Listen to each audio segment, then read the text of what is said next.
Semua orang punya alasannya masing-masing buat ngelakuin sesuatu.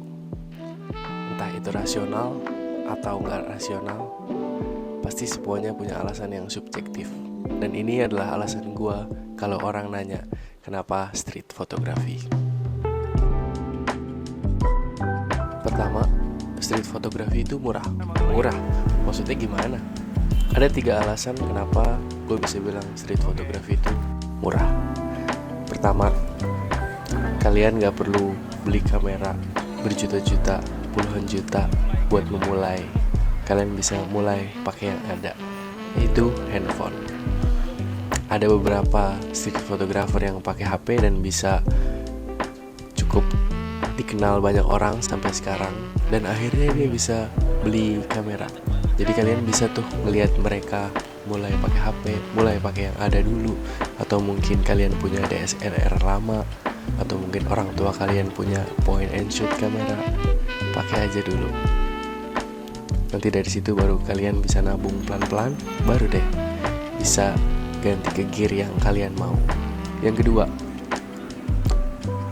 menuju ke lokasinya nggak perlu keluar biaya ya. Beda sama misalkan kalian mau priwet di suatu lokasi yang mungkin perlu bayar satpam dan lain-lain, gitulah. Jadi kebanyakan street photographer tuh bisa di pasar, bisa di stasiun kereta, bisa di jalanan umum. Itu kalian gak perlu keluar biaya sih. Yang penting kemauan kalian aja buat turun ke jalan. Itu aja. Nah, yang ketiga, kalian emang benar-benar cuma perlu kamera aja, tanpa perlu aksesoris pendukung lainnya. Aksesoris pendukung tuh maksudnya misal kalian mau menggeluti portrait, kalian harus punya flash eksternal, harus punya softbox. Atau kalian mau food fotografi atau produk fotografi, kalian harus punya lightingnya, kalian harus punya propsnya. Kalau street tuh cuma perlu kalian niat.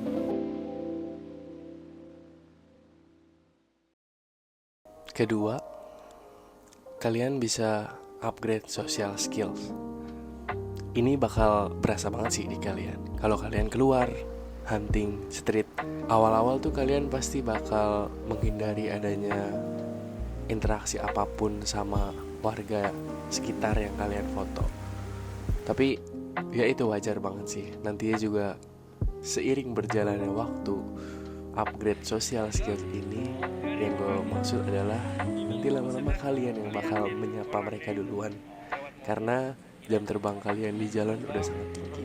Sedikit tips dari gue, kalau ada yang nanya, ngapain sih foto-foto gini di jalan, di pemukiman kayak di tempat umum kayak pasar, kalian jawab dengan jujur, karena jujur udah pasti yang paling baik. Kalian bilang aja hobi foto buat keperluan di medsos. Kalau mereka tetap nanya, kasih unjuk lah Instagram kalian atau apapun tempat kalian naruh hasil-hasil foto kalian. Misalkan belum dan baru pemula banget, gimana? Kasih aja referensi siapa akun orang sini kek, orang luar kek, bagaimana hasil yang kalian suka, kasih unjuk aja. Pasti mereka akan ngerti kok, karena bagaimanapun juga itu ruang publik, harusnya aman. Nah, bagian terserunya itu yang gue rasain banget adalah kalian bakal ketemu teman-teman yang sefrekuensi, ketemu temen yang satu visi, satu misi, satu hobi, satu keinginan. Itu pasti rasanya menyenangkan banget. Karena gue juga dulu mulai hunting sendirian, pas ketemu dengan teman-teman yang klik, wah rasanya benar-benar kayak punya dunia yang bisa dibagi bareng. Alasan ketiga tuh, kalian bisa banyak belajar tentang fotografi itu di jalanan. Belajar ya, apa aja sih yang bisa dipelajarin? Contohnya kayak shutter speed, mode autofocus, manual mode, komposisi. Itu banyak banget deh yang bisa kalian kulik.